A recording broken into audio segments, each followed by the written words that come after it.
저기 뭐냐 밖에서 제가 우리 학원 출신들 저 송년 모임 한 거 그거 동영상 보다가 들어왔어요. 근데 느끼는 게 뭐냐면 같은 제 합격 기수들 이렇게 뭐 장기자랑하고 막 그런 거네 보니까. 근데 보니까 그 사람들이 무슨 인연이 있어가지고 졸업하고서 자격증 따고서 현업을 하는 사람도 있고 안 하는 사람도 있거든요. 근데 막 연락하면서 모이고 모임도 갖고 송년 모임도 가져가지고 거기서 막 춤도 추고 막 신나가지고 지금 신날 일이 세상에 그렇게 많은 건 아니잖아요. 근데 막 춤추면서 이렇게 하는 거 보면서 저 사람들이 저렇게 하는 게 저게 정말 행복한 거구나. 그러니까 행복한 환경이 돼야 행복해진다고 생각하는 경우가 되게 많잖아요. 근데 아니에요. 자기가 어떻게 그걸 받아들이냐에 따라서 행복해질 수도 있고 불행해질 수도 있죠. 제가 두 엄마를 봤거든. 한 엄마는 아무 걱정이 없어. 남편도 뭐 공무원이고 뭐 그것도 고위직 공무원이야. 연금 뭐 많이 나올 거야. 걱정도 없어.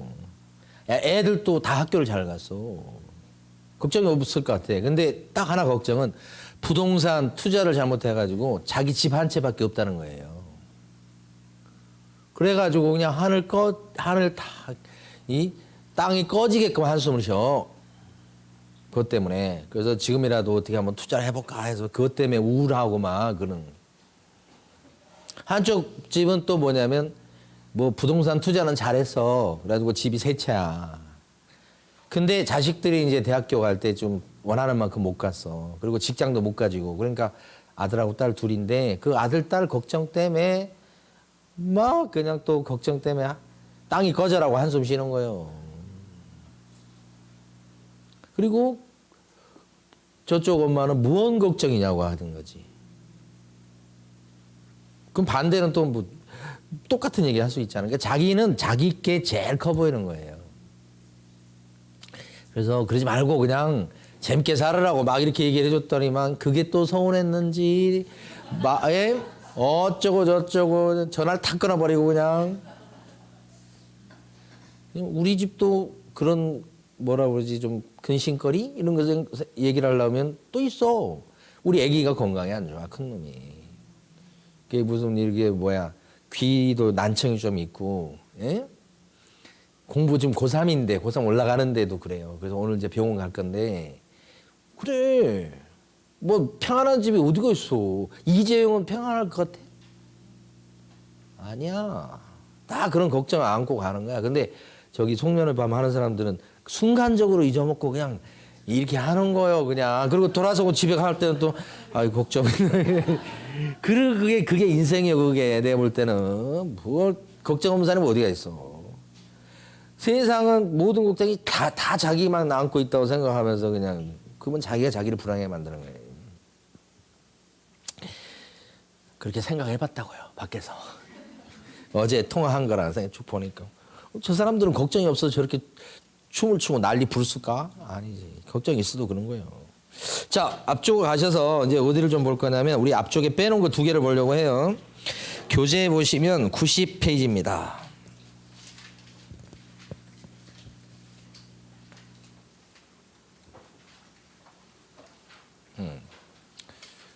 쭉 가서 업무라고 된 거 있죠. 업무. 요걸 좀 보도록 하겠습니다. 아니고? 아니고? 응?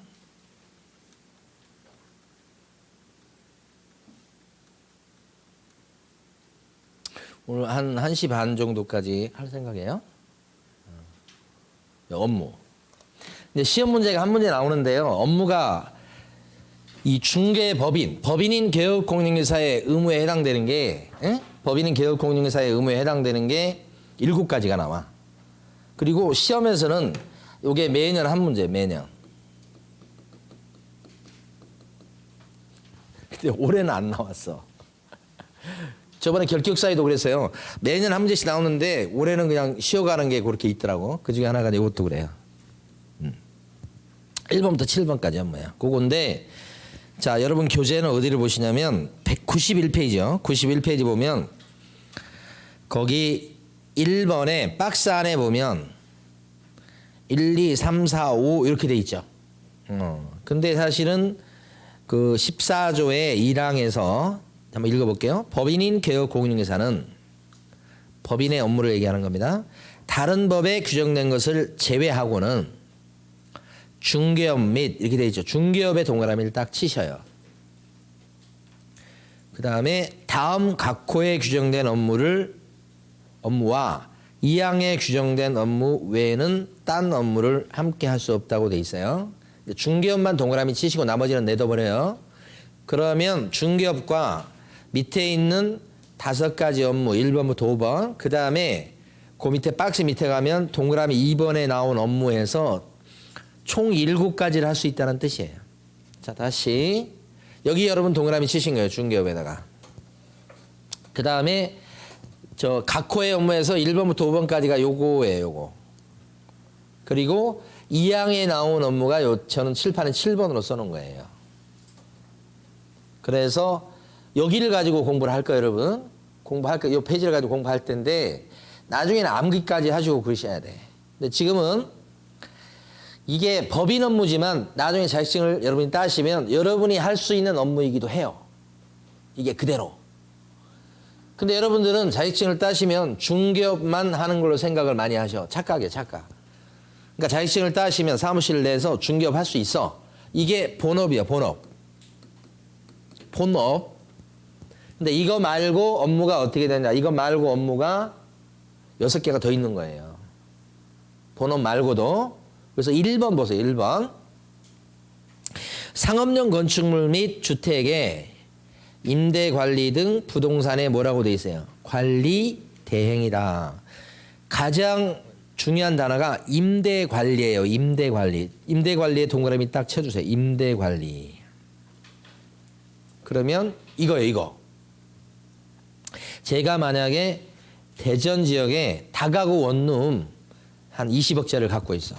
다가구 원룸을 제가 갖고 있단 말이야. 네. 그러면 다가구 원룸을 갖다 거기서 이제 제가 그 세 놓고 해서 이제 월세 받아 먹으려고 그러잖아요. 그러면 다가구 원룸이 방이 이제 한 20개 가까이 있다고 쳐봐요. 그러면 그 세입자들은 들고 나고, 그죠? 그럴 거 아니야. 비어있는 방도 있고. 그러면 다가구 원룸에 대해서 전세 계약이나 월세 계약 할 때마다 저는 내려가서 계약서 써야 돼. 응? 근데 그거 내려가서 계약할 때마다 제가 내려가서 계약서 쓰고 싶겠어요? 귀찮은데? 한 건에 막 수억씩 되면 모르겠지만 그 정도는 아니잖아, 지금. 액수가 얼마 안 되잖아. 그래서 어떻게 그 지역의 부동산 사장님한테 제가 얘기한다고 이거 비고 그랬으면 사장님이 오늘 손님들 잘 찾아갖고 계약해 주시라고. 저 못 내려간다고. 맡겨. 그게 임대 관리예요.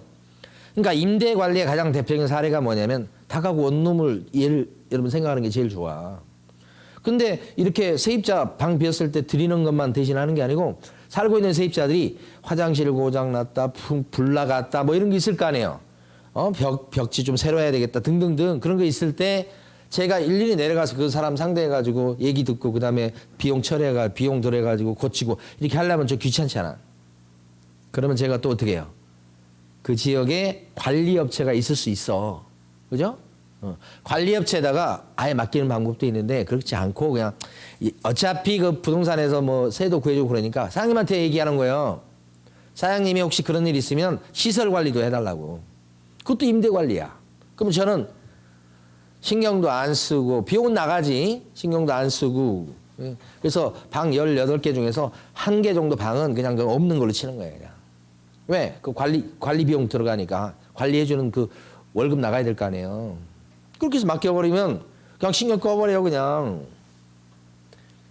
이런 관리 업무를 누가 해줄 수 있다? 중개 법인이. 그리고 여러분도 할 수 있는 거예요.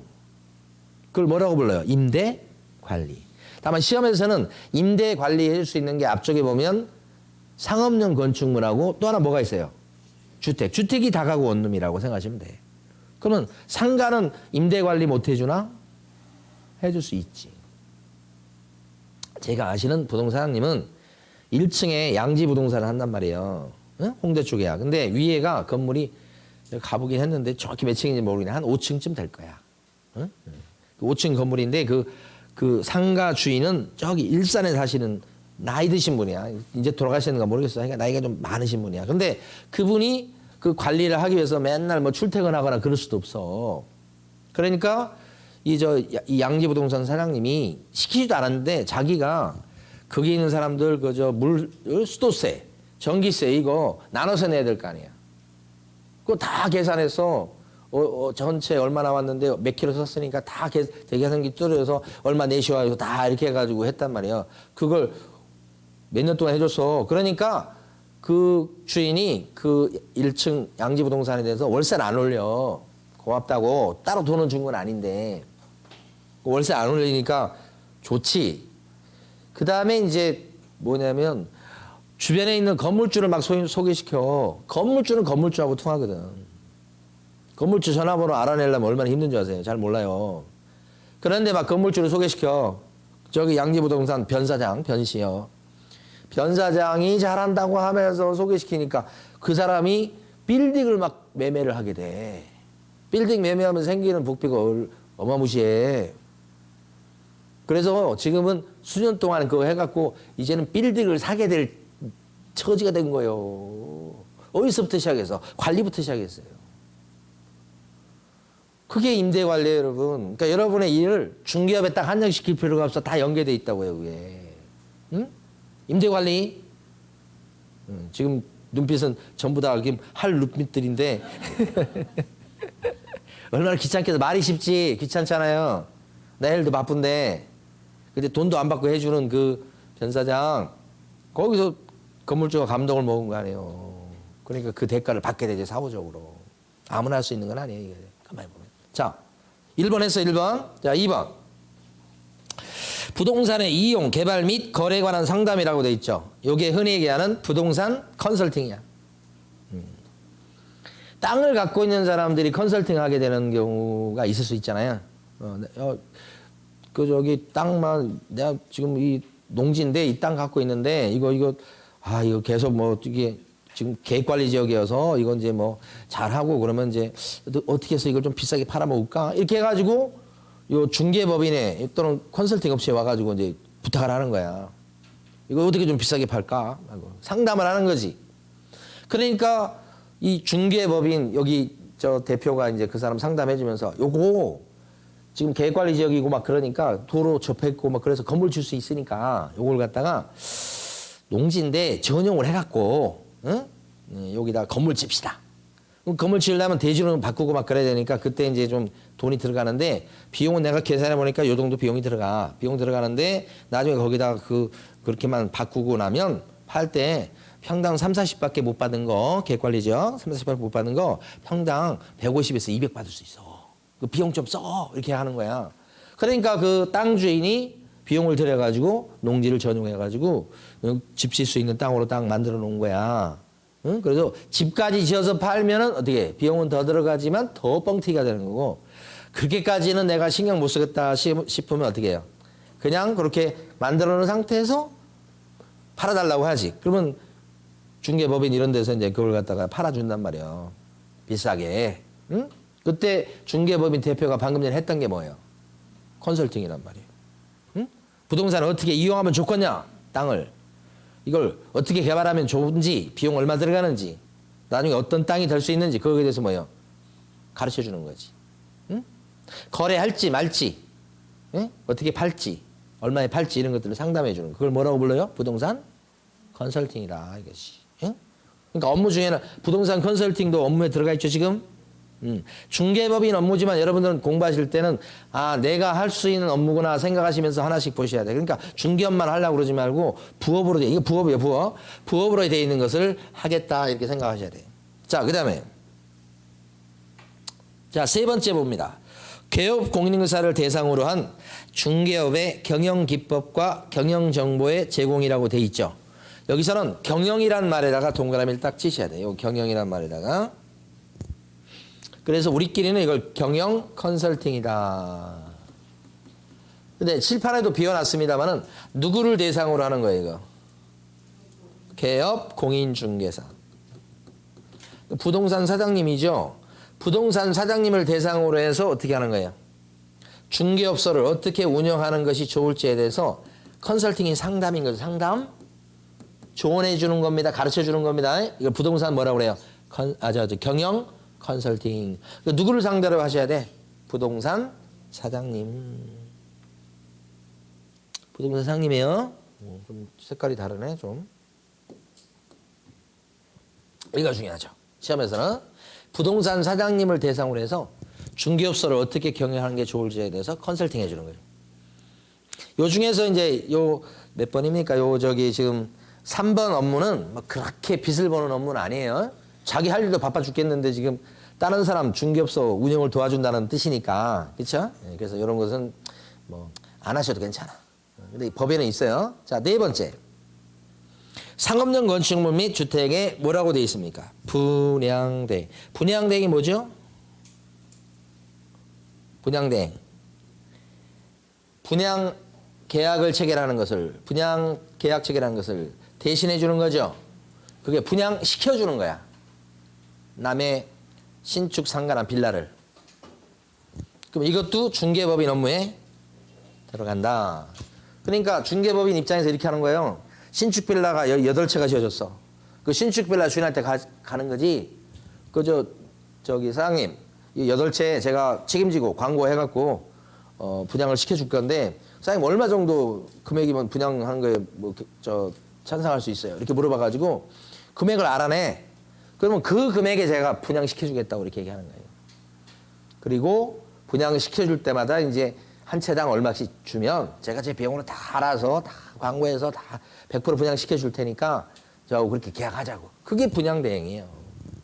그럼 여러분 중개업을 하다가 신축 상가나 신축 빌라 같은 거 있을 때 다 맡아가지고 그냥 단순히 소개시키는 게 아니고 그 주인 저리 가라고 그러고 건축주 저리 가라고 그러고 그냥 다 알아서 분양계약을 착착착 이렇게 체결해주고 그러면 주인이 어떻게 해요? 자기는 신경도 하나도 안 쓰고 다 이게 팔아먹을 수 있잖아요. 그 얼마나 좋아. 그런 거 하면 돈도 많이 벌 수 있겠죠. 중개업 하는 것보다 더 많이 벌 수 있겠죠. 그 분양대행이에요, 분양대행. 그래서 분양대행 하는 것도 법인 업무에 들어가는데 그 앞쪽에 보면 분양대행 할 수 있는 게 신축 상가나 또는 주택 두 가지만 그렇습니다. 그래서 시험과 관해서 잠깐 생각할 게 뭐냐면 분양대행인데 땅 있죠, 땅. 이게 그렇게 시험에 잘 나와.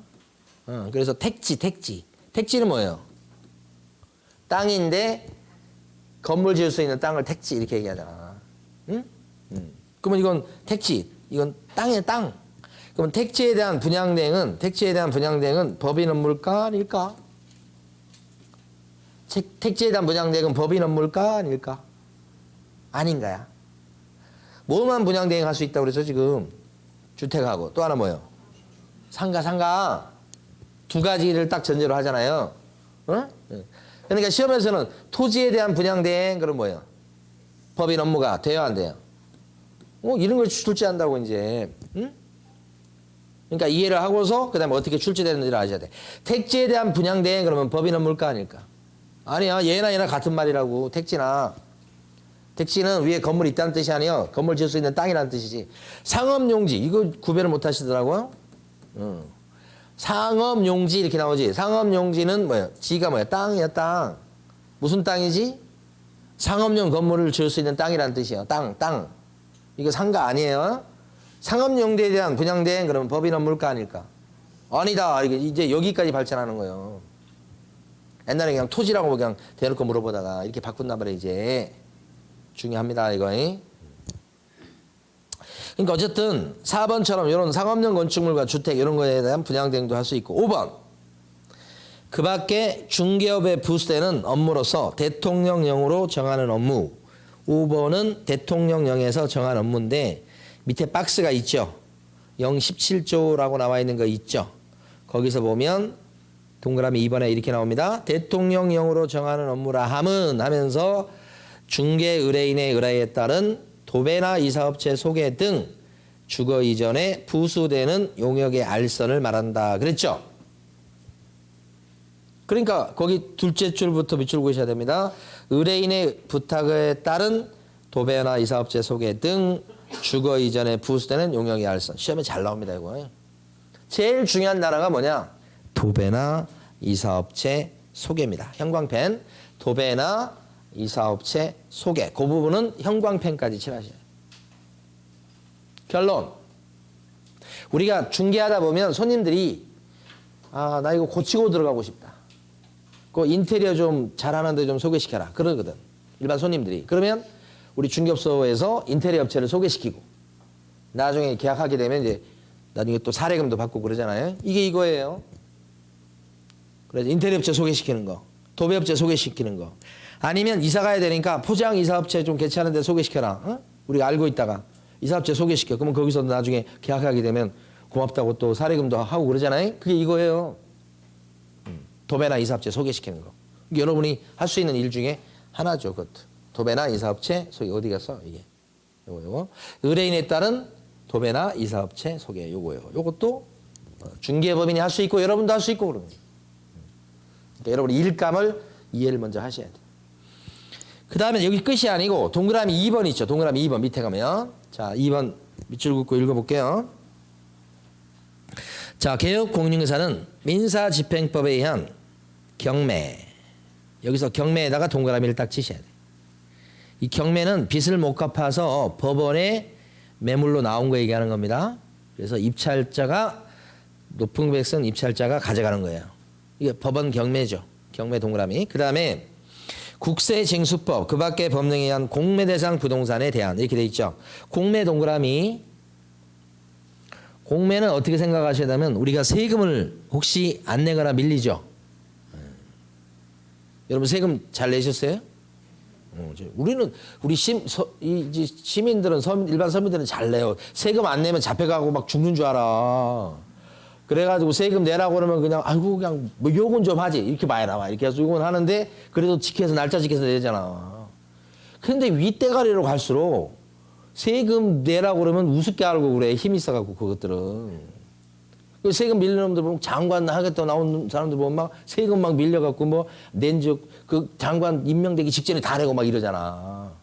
우습게 알잖아 나라를. 그런 것들이 무슨 장관을 하고 자빠졌어. 예? 그 일반 시민으로서 이 의무나 잘 지키라고. 그런 거 안 지키면서 무슨 장관 하겠다고. 그 힘센 사람들이 대부분 그래 잘 안 지켜. 힘이 세가지고 자기가. 그런 사람들 어떻게 좀 해야 되는데. 그러니까 여기도 보면 공매는 세금 안 내면 세금 안 낸 사람의 재산을 압류한다고. 나라에서. 압류해갖고 그 다음에 어떻게 돼?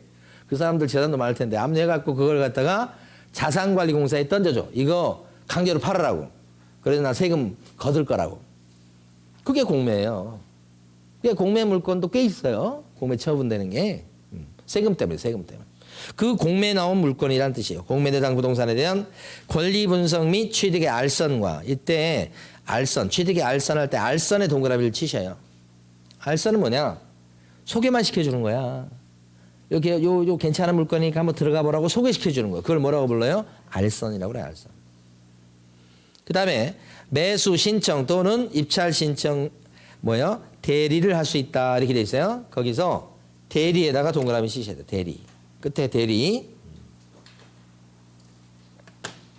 지금 이 동그라미 2번에 나온 이 업무가 중요해요. 그래서 칠판에 지금 빨갛게 써놨잖아. 요게 법원 경매에 나온 물건. 그 다음에 세금 때문에 공매에 나온 물건인데 그것을 단순히 소개만 시키거나 아니면 대신 받아주거나. 그러니까 알선은 들어가 봐. 그거 괜찮아. 들어가 봐. 이렇게 소극적으로 가르쳐만 주는 거. 대리는 뭐예요? 대신해 주는 거. 대신 적극적으로 개입을 해서 뒤로 빠지라고 그러고 내가 대신해 줄게. 이건 뭐예요? 대리야. 적극적으로 하는 거지. 그래서 돈 버는 것도 이쪽이 더 많이 벌어. 이런 것은 보통 투자자들이 소개만 시켜주세요. 내가 알아서 할게. 그런 건 없어. 거의 없어. 대부분 이걸 원하지. 근데 이게 한마디로 얘기하면 경공매 컨설팅이야. 컨설팅. 알선과 대리가 컨설팅이야. 소극적 개입, 적극적 개입이야. 그래서 업무가 사실은 네 군데 동그라미 쳤죠. 업무가 4개예요. 4개. 법원 경매에 나온 물건인데 소개만 시켜줘.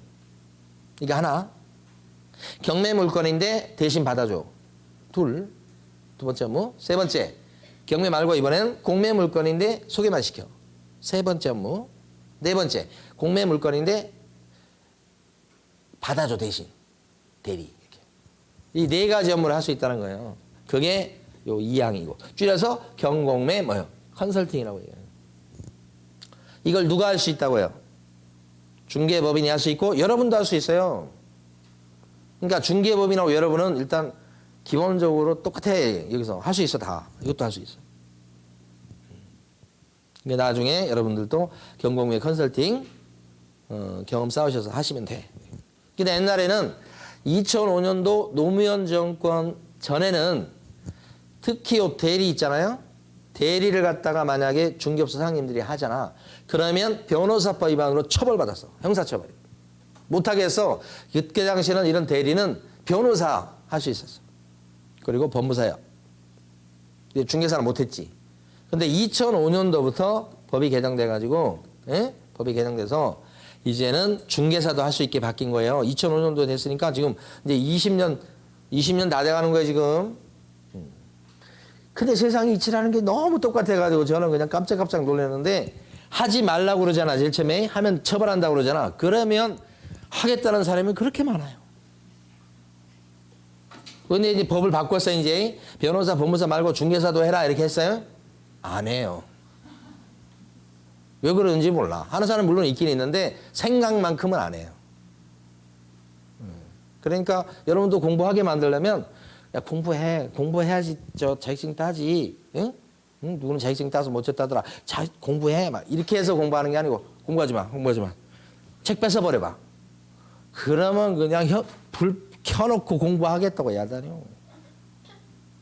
우리 둘째가 그래. 둘째가 그렇게 막 학원 가고 학교 가기 싫어가지고 막 그러잖아. 그러면 제가 책 뺏어버려요.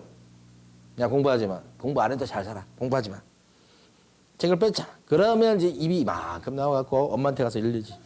아빠는 공부하지 말라고 그랬다고 학원도 안 보낸다고 그랬다고 막 이렇게 하는 거예요. 하지 말라고 그러면 하고 싶은 생각이 들고 사람 마음은. 이게 무슨 마음인지 모르겠어요. 이거 다 조물주 탓이야. 조물주 그렇게 만들어놔서 그런 거 아니에요? 하라고 그러면 하기 싫죠. 그런 거야. 사람 마음이. 여러분 공부하지 마. 이것도 마찬가지야. 그래서 이제 이게 드디어 오픈이 된 거야. 이제 중개사들한테도. 다만 특히 경매 물건이 많은데 얘는 상대로 적어요. 입찰 대리를 할 적에는 법에서 한 스텝 더 나가서 그냥 못하고 법원에 등록을 한 번 더 하시면 하는 걸로 돼 있어요. 그러니까 저기 개업 공인중개사인 상태에서는 요걸 못하는 거예요. 요걸 못하고 이거 하려면 뭐예요? 등록을 어디? 법원 가서 한 번 더 하셔야 돼. 여러분도 마찬가지야. 법원에 등록을 한 번 더 하시면 뭘 할 수 있다? 경매 대리 할 수 있다. 그래서 밑에 보면 동그라미 3번이 있어요.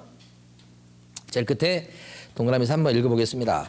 개업 공인중개사가 2항에 규정된 규정에 따라서 민사집행법에 의한 경매대상 부동산에 여기서 경매대상 할 때 경매 동그라미 치시고 경매대상 부동산에 매수신청 또는 입찰신청의 대리를 하고자 하는 때는 여기서 둘째 줄에 대리의 동그라미 치시고 대리를 하려고 했을 때는 대법원 규칙으로 정하는 요건을 갖추어서 어디에 등록하고요?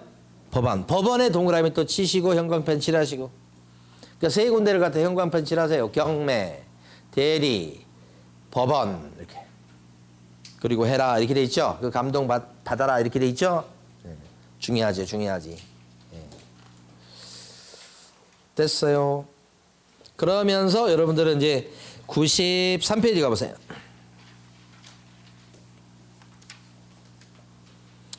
93페이지 보시면 가로 2번에 위반했을 때 제재라고 써져 있는 거 밑줄을 긋고 가겠습니다. 만약에 법인인 개업공인중개사는 14조에 나와 있는 요 7가지 업무만 할 수 있는데 그것을 위반해서 다른 업무를 겸업을 하게 되면 법 위반이 돼요. 그래서 둘째 줄에 나와 있듯이 등록 취소를 당하거나 이렇게 나와 있죠. 그 다음에 영업정지를 당할 수 있다. 법을 어겼다고 해서요. 그런 겁니다. 자, 밑에 있는 예제 문제 풀어보십니다. 밑에 있는 예제 문제.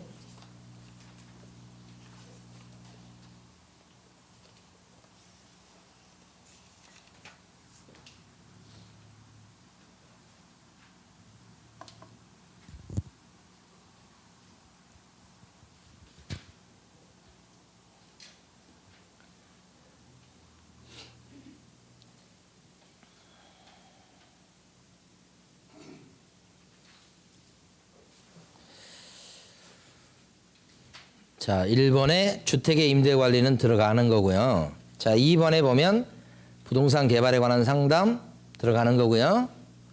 주택에 대한 분양 대행도 들어가는 거 아까 읽어봤던 것 같죠? 분양 대행 주택이니까. 그 다음에 개공을 대상으로 한 공제 업무의 대행 요거 있어요? 없어. 그러니까 답이 3번이거든요. 4번은요. 공매 대상 부동산에 대한 뭐요? 알선. 이것도 업무에는 들어가죠. 자, 질문. 그러면 공매 부동산에 대한 알선 행위를 할 때는 법원에 등록한다 안 한다? 공매 부동산에 대한 알선을 할 때는 법원에 등록한다 안 한다? 안 한다. 응? 안 한다. 법원에 등록하는 건 지금 칠판에도 있잖아. 어떤 때만 법원에 등록해요? 경매 대리할 때만. 공매 알선할 때는 법원에 등록할 필요가 없지. 아시겠어요? 그거 무조건 대비하셔야 돼. 자, 5번. 이사업체 소개도 업무에 들어가죠? 오케이. 되셨어요. 자, 근데 이제 밑에 보면 뭐가 있는가? 여러분들. 자, 여러분들요. 잠깐 보고 넘어갈까요? 시험 잘 안 나오니까. 자, 중개법인에 대해서 봤어요. 7가지 할 수 있다고 그랬어요. 나머지 못해요. 근데 여러분들. 개인은 그 복덕방 할아버지. 이분 누구죠? 부칙개공 누구냐고. 복덕방 할아버지. 자격증 없이. 옛날부터 해오셨던 분들. 80대, 90대. 연세가. 그리고 여러분들이에요. 공인중개사인 개업공인중개사. 자, 여러분들. 법인이 아닌 여러분들은 어떤가? 중개업이 본업인 건 맞아요. 그리고 나머지 거요. 자, 거의 대부분 할 수 있어요. 그러니까 못한다고 되어 있는 것만 빼고 다 할 수 있어. 그러니까 할 수 있는 업무가 되게 많은 거야. 그러니까 중개업소를 운영하면서 여러분들이 예를 들어서 표구점을 같이 할 수 있을까요? 표구점. 돼요. 중개업소 운영하면서 휴대폰 대리점 같이 할 수 있을까요? 돼요. 거의 다 할 수 있다니까. 입을 다물고 있을 게 아니고 다 할 수 있어. 신발 가게 할 수 있을까요? 쌀 가게 할 수 있어요? 뭐 할 수 있어요? 그럼 여러분 다 할 수 있다고 생각하시면 돼. 그렇게 많아. 과일 가게 할 수 있을까요? 네. 여행사 대리점 할 수 있을까요? 네. 봤던 거 다 지금 말씀드리는 거예요. 중개업소 하면서 같이 할 수 있다. 많지. 못하는 거 빼고 다 해. 그런데 이제 못하는 것 중에서 여러분들이 그래도 꼭 기억할 게 뭐냐면 이 복덕방 할아버지 있잖아요. 할아버지는 경공매 컨설팅을 할 수 있다 없다? 없다 말이에요. 부칙개공은 경매 못해. 알선도 못해. 대리도 못해. 일체 못해. 아무것도 못해. 여러분은 할 수 있어. 또 차이 나는 거예요. 그러니까 못한다고 돼 있는 것만 빼고 다 할 수 있다고 이렇게 이해하시면 돼요. 밑줄 긋을 것도 없어. 여러분들은 못하는 것 같다고 돼 있는 거 빼고 다 할 수 있다. 그럼 여러분한테 못한다고 돼 있는 건 뭐 있느냐? 거의 없다고 생각하시면 돼요. 응? 근데 부칙개공은 뭘 못해? 법조문에 나온 거예요. 이거. 경매 못해. 자, 여기까지 이해하시면 되겠고요. 밑줄도 긋지 말고 넘어가셔요. 자, 95페이지. 시험은 뭐냐면 아까 중개법인 업무 있잖아요. 14조 아까 봤던 거. 그게 매년 한 문제예요. 올해는 안 나왔지만 내년에 반드시 나와요. 이제. 자, 95페이지 보시면 고용인 나왔죠. 고용인. 요거 몇 개를 더 보도록 하겠습니다. 고용인 관련해서. 이 고용인은 밑에 종업원이야. 종업원. 종업원인데 사장님이라고 생각하시면 안 돼. 사장님은 뭐라고 불러요? 개업 공인중개사 사장님. 밑에 직원은요. 직원이라고 우리 교재에 써져 있는 좋은 표현이에요. 직원은 고용인이라고 불러요. 직원 밑에 월급쟁이. 두 종류가 있죠.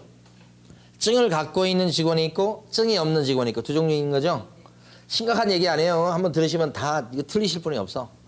증을 갖고 있는 소공은 자격증이 있다 보니까 중요한 일을 해줄 수 있죠.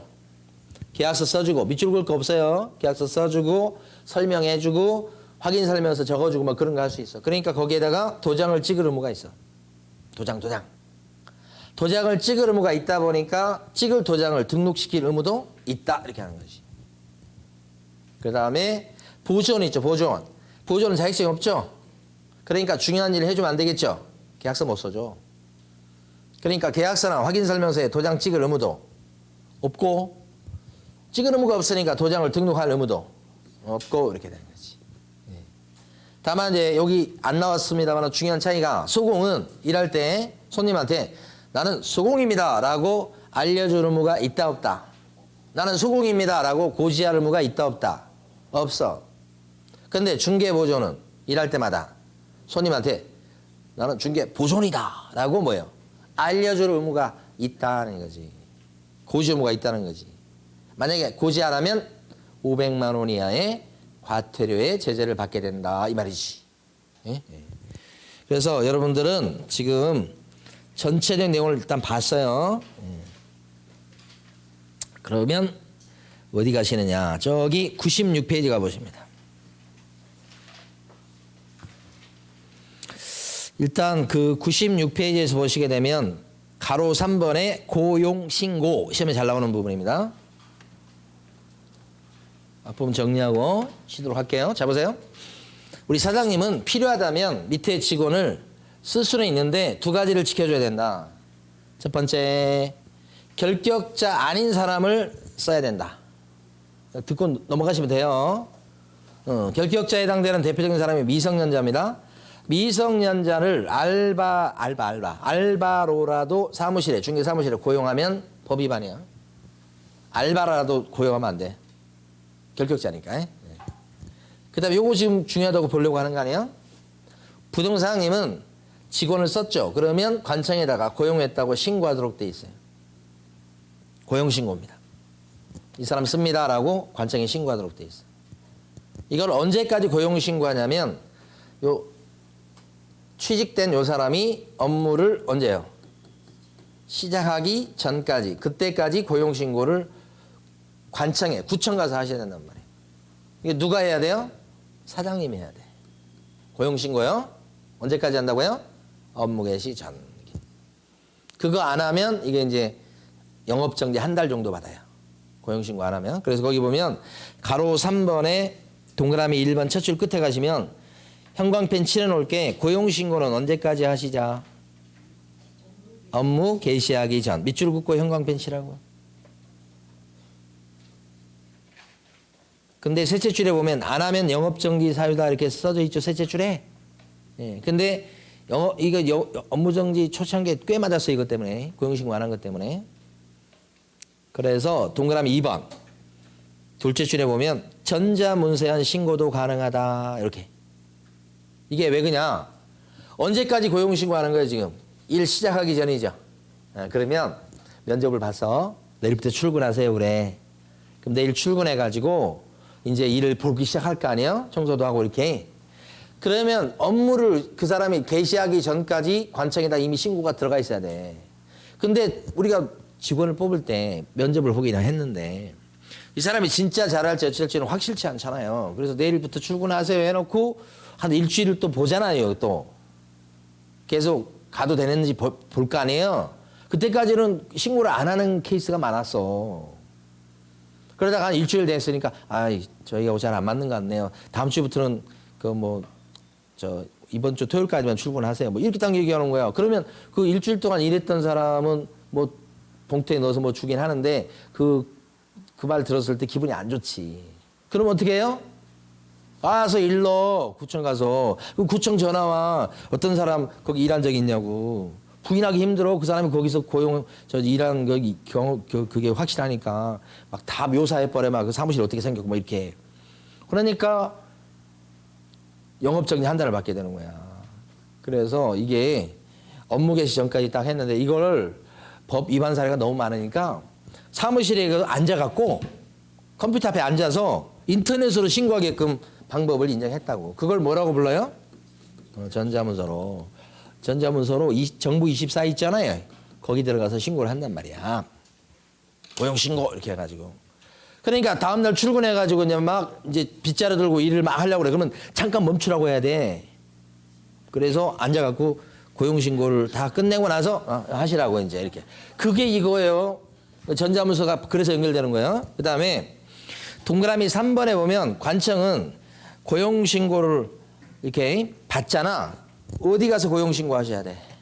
어디 가서? 구청 가서 고용신고하는 거 구청 가서, 여기 노원구청 가서 고용신고 하잖아요. 그럼 등록관청이 확인하게 돼 있는 게 세 가지나 있어. 첫 번째, 증이 있는지 없는지 확인하셔야 돼. 증, 자격증. 두 번째, 결격자인지 아닌지 확인하셔야 돼. 신원조회 해본다고. 세 번째, 교육을 받아놨는지 확인하셔야 돼. 이 세 가지를 갖다가 확인해 본다고. 다시 한번. 구청에서, 등록관청에서 고용신고 받았을 때 확인할 거 세 가지가 뭐라고요? 증이 있는지 없는지, 자격증. 그 다음에 결격자인지 아닌지, 신원조회. 그 다음에 교육을 받았는지. 이 교육은 아직 안 배웠습니다만은 소공이 될 때, 소공으로 취직할 때 받는 교육과 보조원으로, 중개 보조원 될 때 받는 교육이 달라. 시험 잘 나옵니다. 소공이 될 때 받는 교육은 무슨 교육? 실무교육이라고 하고, 실무교육. 나중에 배웁니다.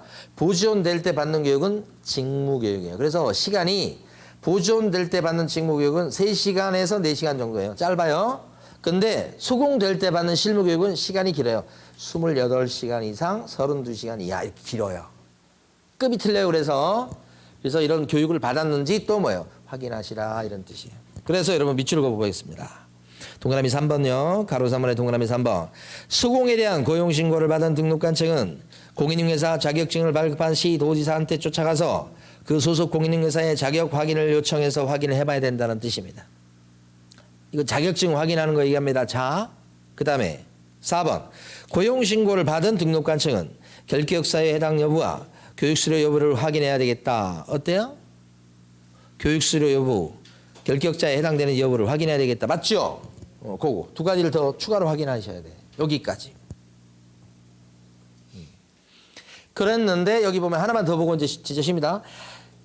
잘랐거나 관뒀을 때도, 고용관계가 끝났을 때도 신고하게 돼 있죠. 제일 끝에. 고용관계가 종료됐을 때 신고는 언제까지? 여기가 10일이네요. 10일이네 무슨 신고하시라? 종료 신고하시라. 10일 내 무슨 신고? 종료 신고. 고용 신고 언제까지? 업무개 시작. 종료 신고는 10일이네. 자, 여기까지 봤습니다. 자, 쉬겠습니다.